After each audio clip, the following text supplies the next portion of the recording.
पुनर्जन्म एक भारतीय सिद्धांत है जिसमें जीवात्मा के जन्म और मृत्यु के बाद पुनर्जन्म की मान्यता को स्थापित किया गया है। विश्व के सबसे प्राचीन ग्रंथ ऋग्वेद से लेकर वेद, दर्शन शास्त्र, पुराण, गीता, योग आदि ग्रंथों में पूर्वजन्म की मान्यता का प्रतिपादन किया गया है। आइए जानते हैं पुनर्जन्म से संबंधित आपके मन में उठने वाली 38 प्रश्न और उनके उत्तर को।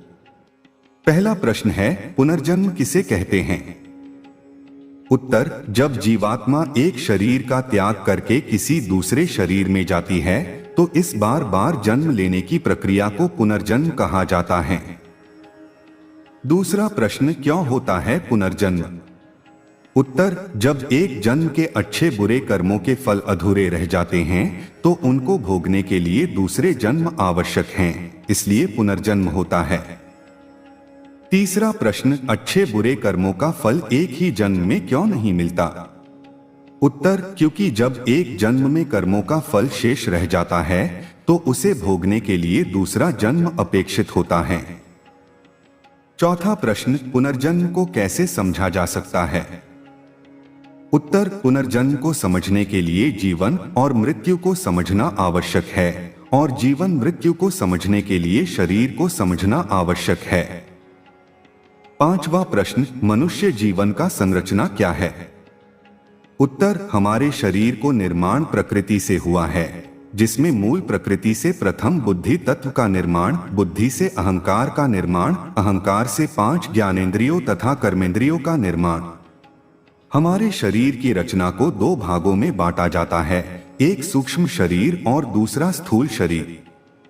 छठा प्रश्न, सूक्ष्म शरीर किसे कहते हैं? उत्तर, सूक्ष्म शरीर वो होता है जिसमें 5 ज्ञानेंद्रियां, मन, बुद्धि, अहंकार आदि के सभी गुण समाहित होते हैं, उसे ही सूक्ष्म शरीर कहा जाता है। सातवां प्रश्न, स्थूल शरीर किसे कहते हैं? उत्तर, जन्म के बाद जो शरीर सामने दिखाई देता है वह स्थूल शरीर होता है तथा इसी के द्वारा सभी संसारी कार्य किए जाते हैं। आठवां प्रश्न, जन्म क्या होता है? उत्तर, जीवात्मा का अपने सूक्ष्म शरीर के साथ किसी पंचभौतिक शरीर में प्रवेश करना ही जन्म कहलाता है। नवां प्रश्न, मृत्यु क्या होती है? उत्तर, जब जीवात्मा का अपने पंचभौतिक स्थूल शरीर से वियोग हो जाता है तो उसे ही मृत्यु कहा जाता है। परंतु मृत्यु केवल स्थूल शरीर की होती है, सूक्ष्म शरीर की नहीं। इसलिए सूक्ष्म शरीर भी छूट गया तो वह मोक्ष कहलाएगा, मृत्यु नहीं। मृत्यु केवल शरीर बदलने की प्रक्रिया है। जैसे मनुष्य कपड़े बदलता है वैसे ही आत्मा शरीर को भी बदलता है। 10वां प्रश्न, मृत्यु होती ही क्यों है? उत्तर, जैसे किसी एक वस्तु का निरंतर प्रयोग करते रहने से उस वस्तु का सामर्थ्य घट जाता है तथा उस वस्तु को बदलना आवश्यक हो जाता है, ठीक वैसे ही एक शरीर का सामर्थ्य भी घट जाता है और इंद्रियां निर्बल हो जाती हैं, जिस कारण उस शरीर को बदलने की प्रक्रिया का नाम ही मृत्यु है। 11वां प्रश्न, मृत्यु न होती तो क्या होता?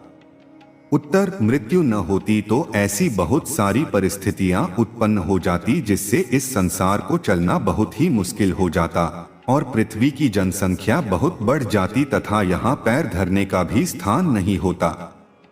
12वां प्रश्न, क्या मृत्यु होना बुरी बात है? उत्तर, मृत्यु होना कोई बुरी बात नहीं है, यह तो एक स्वाभाविक प्रक्रिया है शरीर परिवर्तन का। 13वां प्रश्न, यदि मृत्यु होना बुरी बात नहीं है तो लोग इससे इतना डरते क्यों हैं?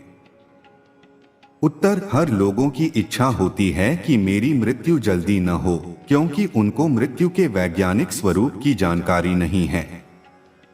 वे अज्ञानतावश समझते हैं कि मृत्यु के समय बहुत कष्ट होता है, परंतु उन्होंने वेद, उपनिषद या दर्शन को कभी पढ़ा ही नहीं, इसलिए ही वे अंधकार में पड़ते हैं और मृत्यु से पहले कई बार मरते हैं।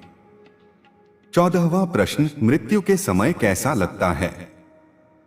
उत्तर, जब आप सोने के लिए बिस्तर पर जाते हैं तो उस समय जिस प्रकार नींद में जाने पर लगता है, ठीक वैसा ही मृत्यु की अवस्था में जाने पर लगता है। और उसके बाद कुछ अनुभव नहीं होता। जब आपकी मृत्यु किसी हादसे में होती है तो उस समय आपको मूर्छा आने लगता है तथा आपका ज्ञान शून्य होने लगता है, जिससे कि आपको कोई पीड़ा न हो। यही ईश्वर की सबसे बड़ी कृपा है कि मृत्यु के समय मनुष्य का ज्ञान शून्य होने लगता है और अचेत अवस्था में जाने लगता है। 15वां प्रश्न, मृत्यु के डर को दूर करने के लिए हम क्या कर सकते हैं? उत्तर, जब आप वैदिक ग्रंथ जैसे गीता, उपनिषद, दर्शन आदि का गंभीरता से अध्ययन करेंगे और उसके अंदर जीवन, मृत्यु, शरीर आदि के विज्ञान को जानेंगे तो आपके अंदर का मृत्यु के प्रति भय मिटता चला जाएगा और आप निडर हो जाएंगे। 16वां प्रश्न, किन किन कारणों से पुनर्जन्म होता है? उत्तर, आत्मा का स्वभाव है कर्म करना, चाहे वह अच्छा कर्म करे या बुरा, ये उस पर निर्भर करता है। इसलिए आत्मा का विभिन्न प्रकार के अच्छे बुरे कर्मों के कारण ही आत्मा का पुनर्जन्म होता है तथा पुनर्जन्म के लिए आत्मा सर्वथा ईश्वराधीन है। 17वां प्रश्न, पुनर्जन्म कब नहीं होता? उत्तर, जब आत्मा का मोक्ष हो जाता है तब पुनर्जन्म नहीं होता। 18वां प्रश्न, मोक्ष होने पर पुनर्जन्म क्यों नहीं होता? उत्तर, क्योंकि मोक्ष होने पर स्थूल शरीर तो पंचतत्वों में लीन हो जाता है, पर सूक्ष्म शरीर जो आत्मा के सबसे निकट होता है वह भी अपने मूल कारण प्रकृति में लीन हो जाता है। 19वां प्रश्न, क्या मोक्ष के अवधि में भी आत्मा का पुनर्जन्म हो सकता है? उत्तर, मोक्ष की अवधि तक आत्मा का पुनर्जन्म नहीं होता, उसके बाद होता है। 20वां प्रश्न, मोक्ष तो सदा के लिए होता है तो फिर मोक्ष की एक निश्चित अवधि कैसे हो सकती है? उत्तर, सीमित कर्मों का कभी असीमित फल नहीं होता, इसलिए यौगिक दिव्य कर्मों का फल हमें ईश्वरीय आनंद के रूप में मिलता है और जब मोक्ष की अवधि समाप्त होती है तो दोबारा से आत्माएं शरीर को धारण करती है। 21वां प्रश्न, मोक्ष की अवधि कब तक होती है? उत्तर, मोक्ष का समय 31 नील 10 खरब 40 अरब वर्ष होती है और तब तक आत्मा मुक्त अवस्था में रहती है। 22वां प्रश्न, मोक्ष की अवस्था में स्थूल शरीर या सूक्ष्म शरीर आत्मा के साथ रहता है या नहीं?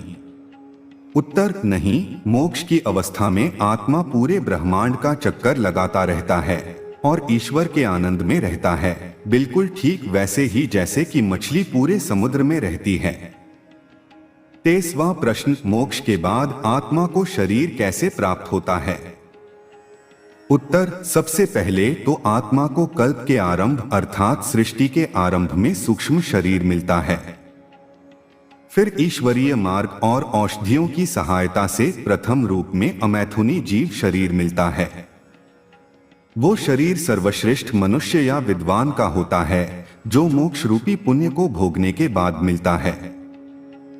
जैसे इस वाली सृष्टि के आरंभ में चारों विद्वान ऋषि वायु, आदित्य, अग्नि, अंगिरा को मिला था, जिनके वेद के ज्ञान से ईश्वर ने अलंकारित भी किया था, क्योंकि ये ही वो पुण्य आत्माएं थीं जो मोक्ष की अवधि पूरी करके आई थीं। 24वां प्रश्न, मोक्ष की अवधि पूरी करके आत्मा को मनुष्य शरीर ही मिलता है या जानवर का? उत्तर, मोक्ष की अवधि पूरी करके आत्मा को मनुष्य शरीर ही मिलता है, जानवर का नहीं। 25वां प्रश्न, मोक्ष के बाद क्यों केवल मनुष्य का ही शरीर मिलता है, जानवर का नहीं? उत्तर, क्योंकि मोक्ष की अवधि में आत्मा पुण्य कर्मों को ही भोगता है और इस दौरान वह कोई भी पाप कर्म नहीं करता, इसलिए उसे मनुष्य का शरीर मिलता है। 26वां प्रश्न, मोक्ष होने से पुनर्जन्म क्यों बंद हो जाता है? उत्तर, क्योंकि योगाभ्यास आदि साधनों से जितने भी पूर्व कर्म होते हैं वे सभी कट जाते हैं। चूंकि कर्म ही पुनर्जन्म का कारण होता है, इसलिए जब पूर्व कर्म नहीं होगा तो पुनर्जन्म भी नहीं होगा। 27वां प्रश्न, पुनर्जन्म से छूटने का उपाय क्या है? उत्तर, पुनर्जन्म से छूटने का एकमात्र उपाय है योग मार्ग से मुक्ति या मोक्ष को प्राप्त करना। 28वां प्रश्न, पुनर्जन्म में शरीर किस आधार पर मिलता है? उत्तर, जिस प्रकार के कर्म आप एक जन्म में करते हैं उन कर्मों के आधार पर ही आपको पुनर्जन्म में शरीर मिलता है। 29वां प्रश्न, कर्म कितने प्रकार के होते हैं?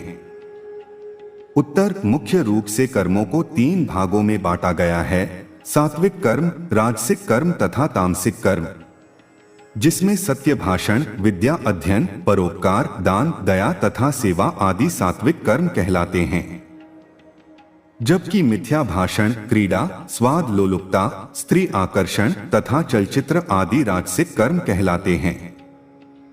इसी तरह चोरी, जुआ, ठगी, लूट मार तथा अधिकार हनन आदि तामसिक कर्म कहलाते हैं। और जो कर्म इन तीनों से बाहर होते हैं वे दिव्य कर्म कहलाते हैं, जो कि ऋषियों और योगियों द्वारा किए जाते हैं। इसी कारण उन्हें तीनों गुणों से परे माना जाता है।